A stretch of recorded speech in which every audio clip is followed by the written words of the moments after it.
Hey, BelPres, we are preaching through the book of Daniel this summer, and Daniel's one of my favorite books, in part because it just has these great stories, Shadrach, Meshach, Abednego in the fire furnace, or Daniel in the lion's den.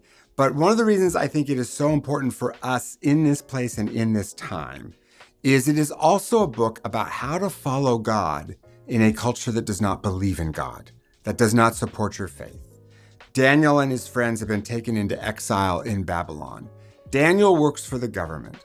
And so he and his friends have all these moments where they have to choose between the culture they're in and following God, between the authorities in their life, like their bosses or the government, and following God. And there's all these moments that show us when is it okay to be part of the culture and when isn't it? When do we agree and follow what the authorities in our life tell us to do, whether it's the government or our bosses or something like that? And when don't we? And why don't we?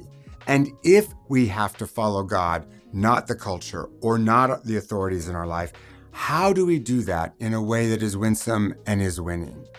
So it is a really important book. One of the things you see in the book of Daniel is there's no blueprint. There's no one-size-fits-all answer. A lot of it is about leaning on the Spirit of God and discernment. So strongly encourage you to do the Bible reading plan with us, as well as follow along in the sermons and be here and dive deeper into these fun stories that really show us how do we follow Jesus in a culture that doesn't believe in Jesus.